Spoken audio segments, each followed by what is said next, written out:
As articulações de Eduardo Cunha voltaram a estampar as manchetes dos principais jornais, mesmo sem mandato e ainda por cima inelegível até 2027. Isso porque o ex-deputado teria assumido nos bastidores a liderança do movimento pró-Chiquinho Brazão na Câmara, que foi preso pela suspeita de mandar matar a vereadora Marielle em 2018. Cunha foi uma das figuras mais importantes da política brasileira. Ele se elegeu deputado federal em 2002 e foi crescendo até se tornar poderoso dentro da Câmara e líder do Centrão. No auge do poder, em 2016, ele foi crucial no processo de impeachment da presidente Dilma Rousseff, quando liderava a Câmara dos Deputados. Logo depois de toda essa ascensão, houve a queda. Cunha viu o império desmoronar no mesmo ano, em 2016, quando ele foi acusado pela Operação Lava Jato por corrupção passiva e lavagem de dinheiro. E no fim desse mesmo ano, ele foi cassado na Câmara por quebra de decoro, acusado de montar um esquema para esconder patrimônio e recebimento de propina no exterior. Mas o ex-deputado parece estar reconstruindo esse poder. Continua ativo em Brasília e frequentando a Câmara diariamente, despachando ordem diretamente do gabinete da filha, a deputada federal Dani Cunha, do União Brasil. Quinta-feira, 25 de abril de 2024.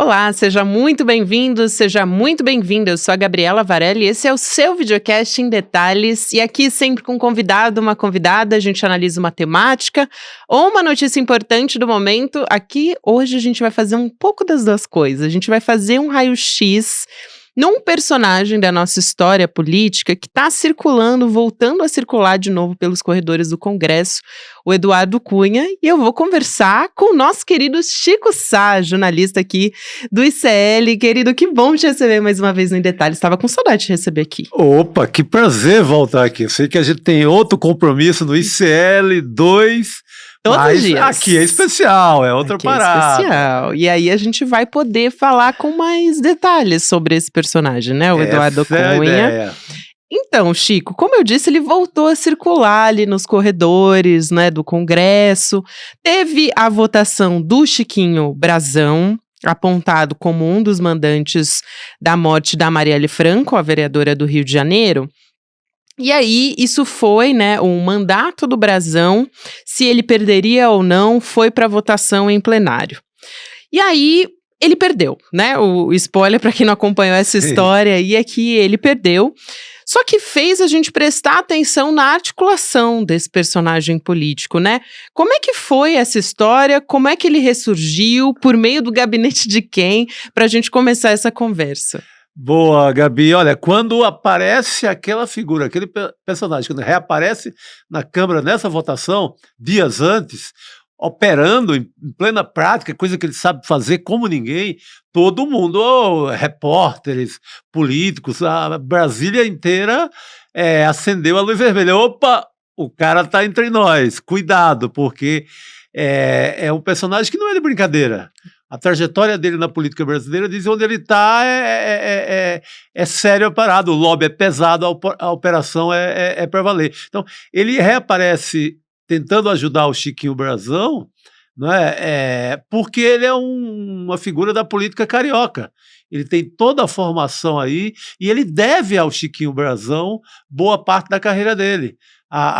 Quando ele vira deputado federal, no começo dos anos 2000, ali é muito por obra do... ele é o Domingos Brazão também, né? Os dois têm fotos juntos. A família o ajuda muito. Então, ele reaparece para ajudar quem o ajudou na política carioca. E ele estava despachando por meio do gabinete da filha dele. Acho importante a gente dar esse contexto. A filha, a Dani Cunha, que é do União Brasil do Rio de Janeiro. Ele voltou ele volta à Câmara porque ele tem esse assento, né, ele tenta herdar via filha, ele se empenhou muito no mandato da filha para ter esse lugar do lobby, lugar da operação, que é o que ele sabe fazer como ninguém. Ele fez a vida inteira. Eu creio que ele voltou para ficar nesse lugar aí de um lobby pesado. Ele sempre foi muito bom em setores como o mundo dos bancos, das financeiras, das mineradoras. Ele sempre teve das telecomunicações, por conta do passado, como Trabalhou na Telerge, presidente né? da Telerge. Então, ele é desse jogo quando um setor precisa de um agente ali para conversar, convencer deputados, seja de forma que for esse convencimento, seja com dinheiro ou com benefícios futuros, ele é o cara dessa hora. É muito interessante isso, porque não deu para ignorar esse movimento, né? Inclusive, o presidente Lula, ele teve que se pronunciar a respeito disso, porque ele fez um café da manhã com jornalistas e aí ele foi perguntado, tá, mas e esse reaparecimento do Eduardo Cunha na política? Aí o Lula disse, ele tem todo o direito de voltar para a vida política, apesar de estar ainda, né, sem a possibilidade de se eleger.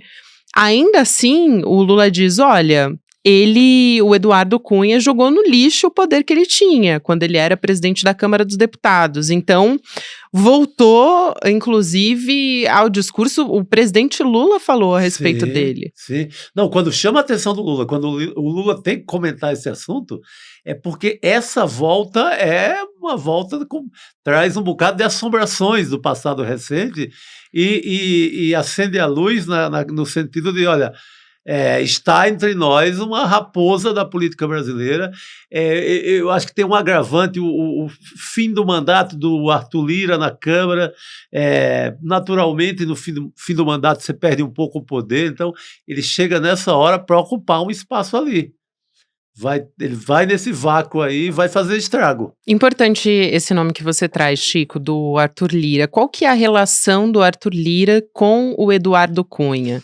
Olha, a relação sempre foi de meu mestre ali, sabe? Do Eduardo Cunha ensinou muita coisa ao Arthur Lira, ele herdou alguns ensinamentos, nem sempre por bem, vamos relatar, mas herdou muita coisa, e a relação é disso, é de um guru, é de alguém que o Arthur Lira admira. É tanto que a gente, jornalista, sempre que cita alguma maldade do Arthur Lira, lembra imediatamente da passagem do Eduardo Cunha na presidência da Câmara. Então, são duas figuras que não podem ser separadas na política do Brasil recente. Inclusive, essa articulação pelo Chiquinho Brazão na Câmara está muito ali, os dois completamente atrelados. Dessa vez, o Cunha fazendo serviços para o Arthur Lira, né? Eles fazem uma dobradinha para valer, na prática e para valer nesse caso do Chiquinho Brazão. É muito interessante isso. Eu acho que vale a pena a gente trazer aqui um pouco sobre como que o Eduardo Cunha começou na política, porque foi lá atrás com o Fernando Collor caiu e ele conseguiu permanecer muito sólido na política, inclusive ele teve a ascensão dele a partir dali. Então queria te pedir para fazer um pouco essa retrospectiva do início da vida política do Eduardo Cunha. Boa, Gabi. Ele começa durante a campanha de 1989 do Fernando Collor. Ele ajudava o Paulo César Farias, PC Farias, que era o tesoureiro da campanha, era o grande arrecadador de fundos, de dinheiro para a campanha do Fernando Collor, que começa ali com um partido pequeno chamado PRN. Ninguém dava muita bola no início, mas essa candidatura foi crescendo e o Eduardo Cunha ajuda o PC a conquistar apoio dos empresários, e principalmente o Eduardo Cunha no Rio, PC coordenando o Brasil inteiro, né? E o Eduardo Cunha se torna muitíssimo importante porque ele consegue um épico assim dentro da campanha, que ele consegue derrubar a candidatura de Silvio Santos. Silvio Santos vem aí, ele falou, Silvio Santos não vem aí. Para os mais jovens, a campanha de 89, que tinha Lula, Mário Covas, Aureliano Chaves, Ulisses Guimarães, Leonel Brizola, só peso pesado da política brasileira, mais o Fernando Collor, que era um governador de Alagoas, ainda pequeno na política nacional, mas com apoio do empresariado, com muito apoio das redes de TV. Rede Globo dava muito espaço para ele, fazia Globo Repórter, etc, etc. E o Silvio Santos aparece do nada. Em agosto, setembro, já na reta final, e com uma semana de candidatura, rodando o Brasil e fazendo o que ele sabe muito fazer, que é comunicação, né? Ele já aparecia nas pesquisas colado em Fernando Collor, com o risco de ir para o segundo turno com o Lula. Olha o risco que a gente correu. Silvio Santos. O Eduardo Cunha descobre que o PMN, o partido que o Silvio Santos havia alugado para ser candidato, cometeu uma irregularidade, que é não ter feito o número de convenções regionais, não atendeu a burocracia do Tribunal Superior Eleitoral. Ele, de posse disso, entram na justiça, o comitê do Collor entra na justiça e derruba no TSE a candidatura do Silvio Santos, que, olha, tudo indica que seria o presidente do Brasil. Vê como ele muda a história do país nessa decisão. Então, adeus Silvio Santos. Então, ele cresce, ele vira um nome muito importante digamos, ali na direita, do centro para a direita brasileira. E quando o Collor assume, ele já ganha a Telerge, que era depois da Telesp.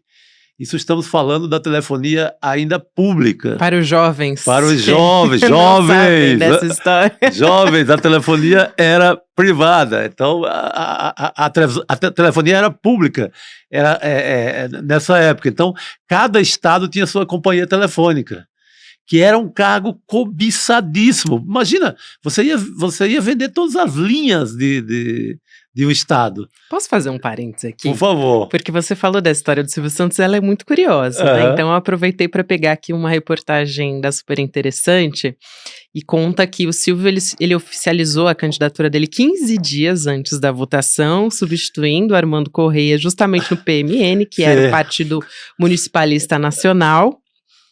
E aí, como é que era essa história, né? O jingle da campanha era o 26 com Silvio Santos, chegou a nossa vez. E a 26, melodia... o 26, ainda lembro agora do jingle. O do Silvio Santos Vem Aí, que era do programa do Silvio Santos, né? E ele tinha 3 dias depois de se candidatar, como você lembra muito bem...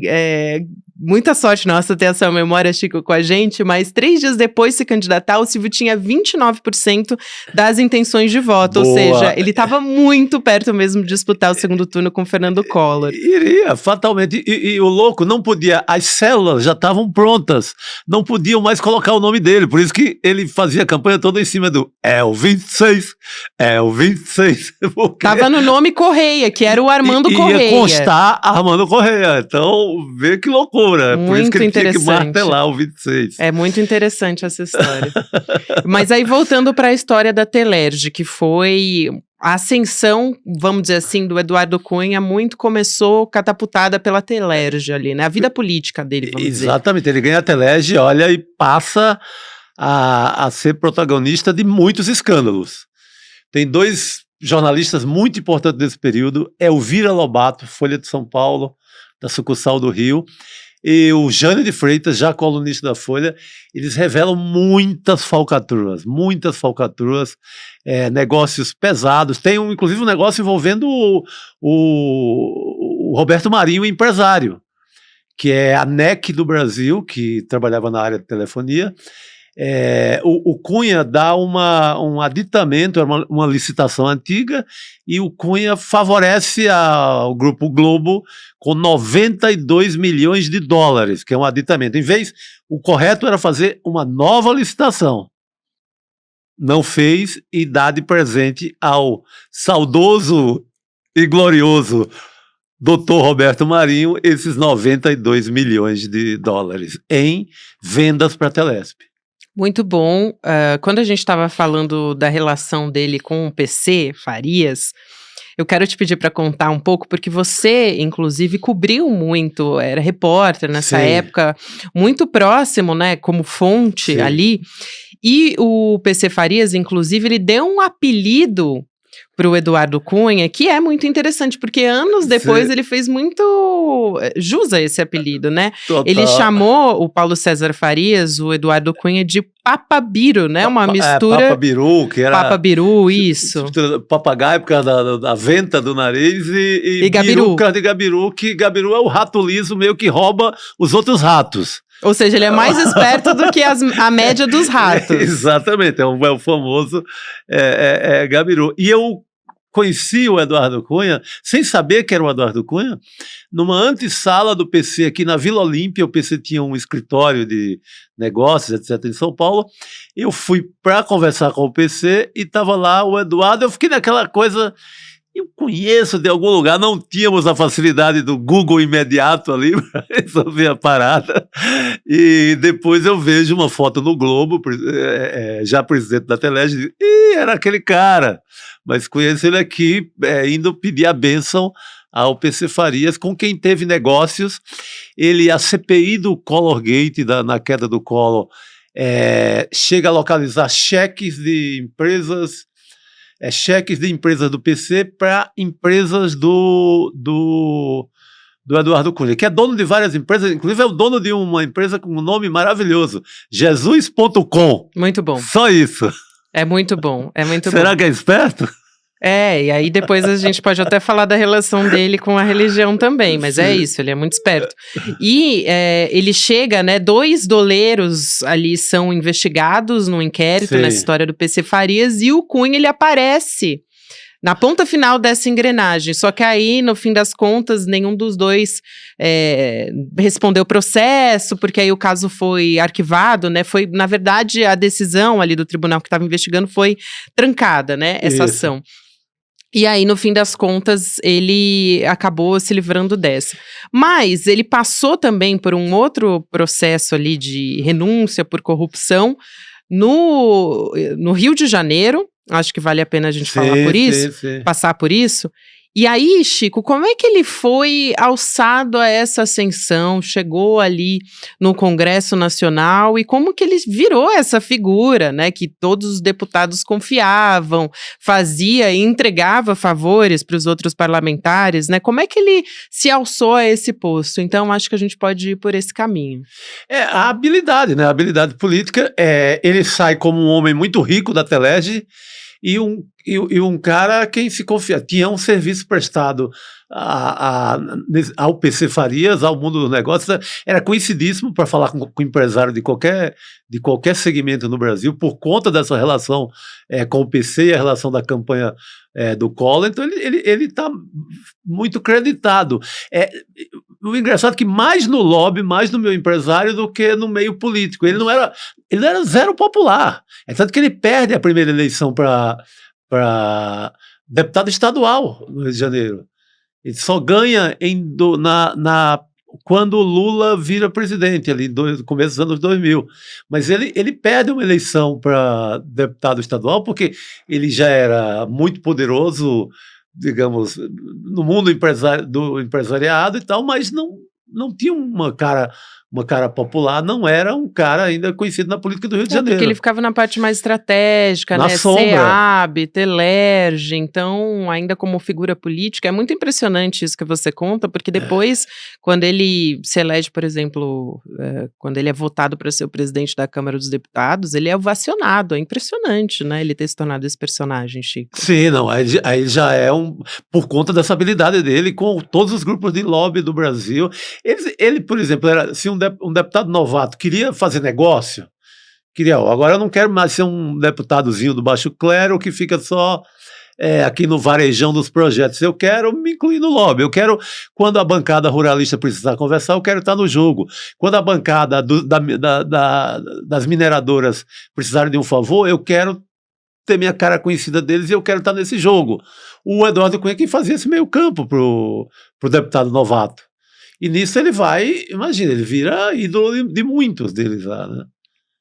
É aí que ele consegue, mas eu lembro mesmo assim, a votação dele não foi como a Arthur Lira, que chega agora, que é o aluno supera ele nessa votação para a presidência da Câmara, né, agora já no governo Lula.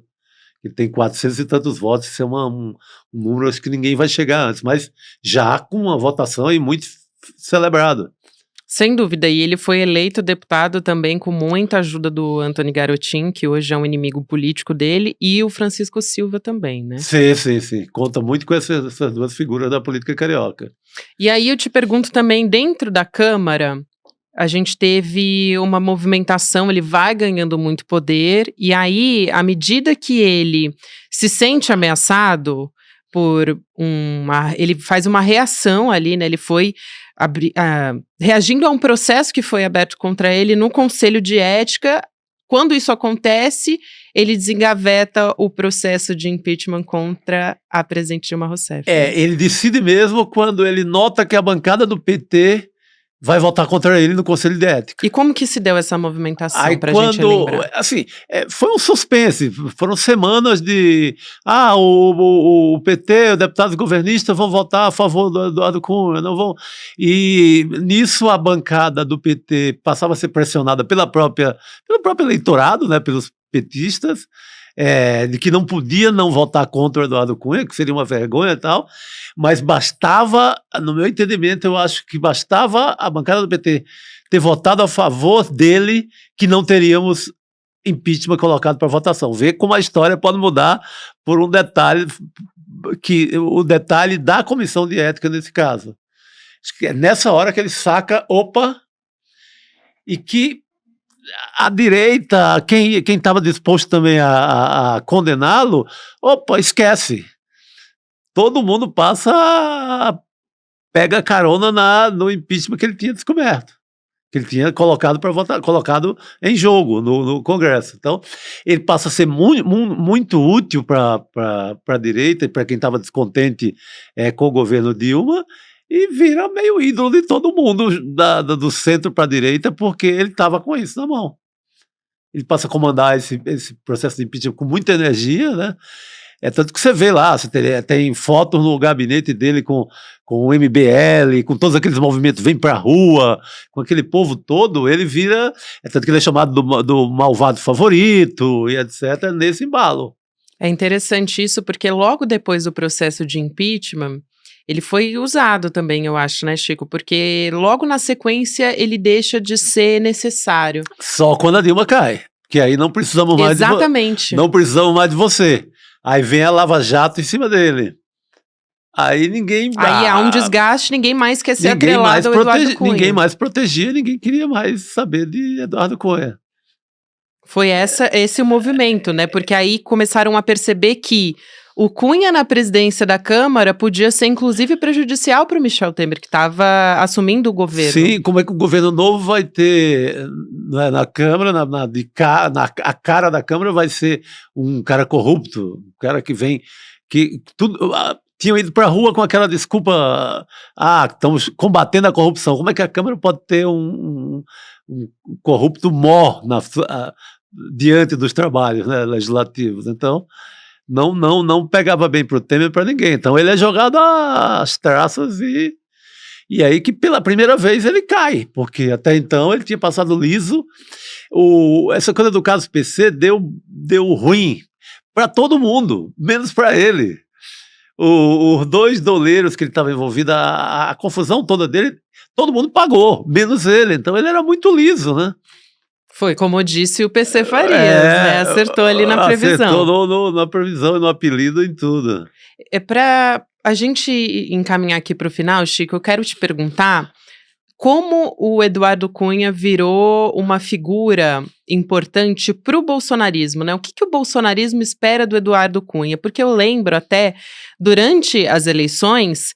ele foi apontado como uma ferramenta para a eleição, né, de Bolsonaro. Só que aí ele não estava elegível, então acabou não tendo na prática muita serventia, vamos dizer assim. Sim. Mas ele está voltando a aparecer, como a gente já conversou aqui, inclusive transitando ali no Congresso, tentando conseguir votações a favor do Chiquinho Brazão.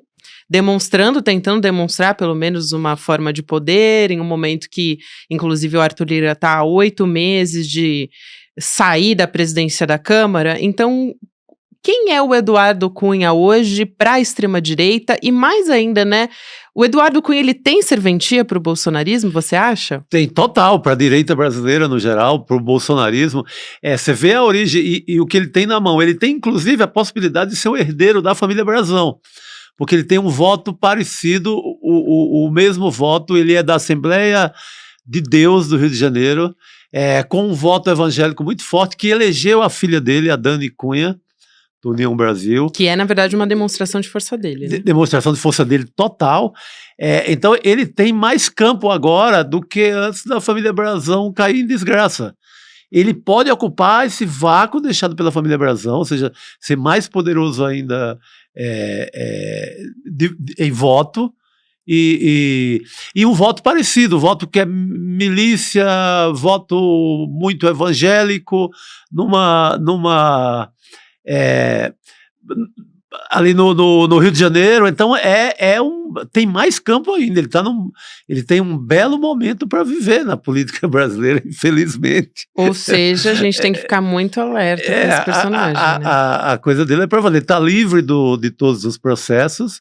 Então tem um campo. Ele foi condenado, chegou a ser condenado a 15 anos 16 anos. 16, quase 16 anos. Cumpriu uma parte porque ele teve uma prisão preventiva longuíssima, de quase 4 anos. Prisão preventiva só na Lava Jato você tinha uma prisão preventiva com esse claro, com esse ainda tempo que seja todo. O Eduardo Cunha, foi muito questionado. Né? Exatamente, que ele chega na Lava Jato como imprestável já para o bolsonarismo, para todo mundo. Por isso que ele... E também ele tinha conta na Suíça, pegaram uma conta equivalente a 5 milhões. Então ele tinha o batom na cueca, era sem tamanho. Chico, muito importante essa conversa contigo. Muito bom. Foi uma viagem aqui também nesse passado do Eduardo Cunha, mas que mostra o quanto ele está presente aqui no nosso presente agora. Sim, forte, né, Gabi? Muito forte. E ameaçando, inclusive, se somar, já está se somando a essas forças da extrema-direita. Então a gente tem que ficar muito atento. Mas interessantíssimo trazer as suas histórias, é muito bom poder contar com a tua experiência no jornalismo e no reportariado. E ele, Gabi, é um personagem que pode, inclusive, se aliar ao governo também, porque ele não tem... O lado dele é o lado do dinheiro, é o lado dos grandes lobbies. Então ele pode até... pegar nesse vácuo aí do fim da era Arthur Lira, ele pode, inclusive, aparecer como lobista do governo. Esse cuidado. Ele é igual aos Twitter dele, que sempre volta um post dele do passado para dar um recado no presente. Então... Excelente. Muito cuidado. E serve para absolutamente todas as histórias do Brasil relacionadas à política. A gente tem um tweet do Eduardo Cunha. Sempre tem ali que vira um mantra, né, nas redes sociais, vem de algum passado aí. Essa é a parte boa quando a gente fala dessa história. Essa parte do folclore. Pelo menos nos rendeu isso. Isso e a derrubada de Silvio Santos na política, que também teria sido... talvez um pouco mais complexo, nos render esse problema. Talvez fosse nosso presidente, mudaria toda a história do país. Sem dúvida. É isso aí, Chico Sá, querido, obrigada. Valeu, querida. Obrigado. Sempre um prazer te receber aqui no Em Detalhes. Muito bom. Qualquer coisa é só chamar. Venha mais vezes. Um beijo e até mais. Gente, lembrando a você, nesse finalzinho aqui, que você que é empreendedor, tá aí no corre para o seu negócio dar certo, você tem uma oportunidade aqui do ICL investir no seu negócio. Então, essa é a última semana para se inscrever, tô dando esse recado nessa quinta-feira, só vai até sexta. A gente está em busca de projetos que buscam causar um impacto social positivo para fazer propostas de investimentos de R$1,5 milhão. Esse prêmio vai ser disputado no primeiro reality show da nossa história aqui no ICL, que é o ICL Tank, negociando com a gente. Então, se você está na luta aí do empreendedorismo, não pode perder essa oportunidade. Você pode se inscrever até agora, sexta-feira, dia 26 de abril. E para saber todos os detalhes, fazer a sua inscrição, é só acessar o ICL Tank, TANK.com.br. Você pode se inscrever e ser uma dessas pessoas aí a receber esse investimento do ICL na sua iniciativa. Obrigada a você que me acompanhou até aqui. Próximo episódio vai ao ar às 10h30 da manhã. Lembrando, agora você fica com o Mercado Investimentos, na sequência tem Rolê ICL e 6h da noite, ICL Notícias, segunda edição, comigo e com o Chico Sá também. Obrigada e até amanhã.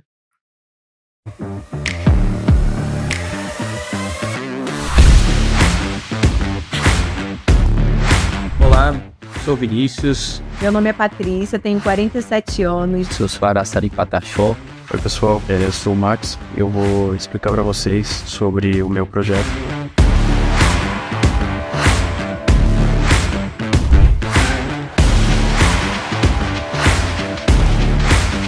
O nosso negócio é oferecer uma tecnologia que recupera o solo. O marketplace de microcrédito com foco em saúde. Trabalhar com cooperativas e incentivar o trabalho das mulheres, principalmente. Para promover o turismo e a geração de emprego e renda na região.